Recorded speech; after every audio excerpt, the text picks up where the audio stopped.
The Ultimate Lost in Philosophy. Think Together, Die Alone. Edited by Sharon Kaye. Read by John Mccormick. Part 1. F is for Fortune. Lost in Lost Times by Richard Davies. Lost and Losties have a pretty bad reputation. They seem to get too much fun out of telling and talking about stories that everyone else finds just irritating. Even The Onion treats us like a bunch of fanatics. Is this fair? I want to argue that it isn't. Even if there are serious problems with some of the plot devices that Lost makes use of, these needn't spoil the enjoyment of anyone who finds the series fascinating. Losing the plot. After airing only a few episodes of the third season of Lost in late 2007, the Italian TV channel Rai 2 canceled the show. Apparently, ratings were falling because viewers were having difficulty following the plot.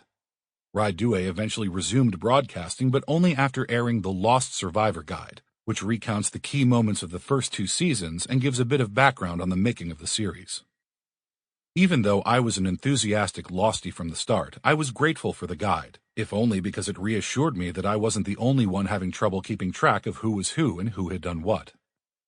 Just how complicated can a plot become before people get turned off? From the outset, Lost presented a challenge by splicing flashbacks into the action so that it was up to viewers to work out the narrative sequence. In the fourth and fifth seasons, things got much more complicated with the introduction of flash-forwards and time travel. These are two types of narrative twists that cause special problems for keeping track of a plot, and that also open a can of philosophical worms about time itself. Constants and variables.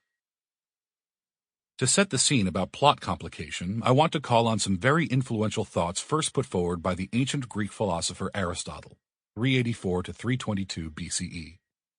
In his Poetics, Aristotle discussed tragedy, a form of theater written for civic and religious celebrations in which the best plays were awarded prizes. Because ancient Greek tragedy was designed to gain the approval of the judges and the public, it followed certain formulas. Think the Oscars rather than Cannes or Sundance. Aristotle's analysis of these formulas can provide us with pointers for assessing the difficulty with Lost.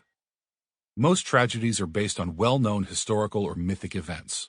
For instance, Ajax by Euripides, 480 BCE to 406 BCE, concerns a great hero of the Trojan War who commits suicide in a fit of shame and self-disgust when he does not receive the reward he thinks he deserves. Using this example, Aristotle argued for two principles. First, every tragedy should deal with a single episode in the life of its main character. The audience should follow a clear causal chain from start to finish. Let's call this the principle of closure. In line with this principle, Euripides' play begins with Ajax's coveted reward being given to someone else and ends with his death. Second, there should be some unity to the action, which is to say that merely accidental or unrelated events should be excluded. Let's call this the principle of relevance. In line with this principle, Euripides' play does not recount Ajax's boyhood, regardless of how interesting this topic might be. Does Lost follow Aristotle's principles of closure and relevance? At the outset of the series, Oceanic Flight 815 crashes, providing a clear starting point for the succeeding chain of events. We are introduced to the survivors who all share the same predicament.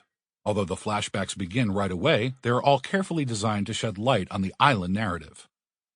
Complications, however, arrive with the others. Although at first they function merely as antagonists for our survivors, they soon take on lives of their own. For example, through the character of Juliet, we follow a causal chain that begins before the crash of Oceanic Flight 815 and ends before the resolution of the survivor's predicament. Aristotle would not give up on Lost so easily, though. In addition to single tragedies, Aristotle discussed longer poetic compositions known as epics, such as the Iliad and the Odyssey of Homer. These are big stories, the former dealing with the Trojan War, and the latter with the 10-year journey home of one of its heroes. In epics, the narrative structure is much more complex than that of the standard tragedy. Yet, Aristotle notes that even here, the story concentrates on a sequence of interconnected phases of action.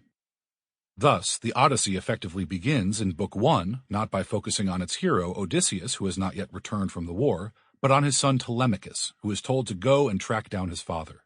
The two don't actually meet until Book 15, out of 24. In the meantime, they are wandering around the Mediterranean and often find themselves recounting their travels to others, thus supplying the hero/reader with backstories. For example, during his journey, and before the time of the events recounted in Book 1, Odysseus outwitted Sample complete. Ready to continue?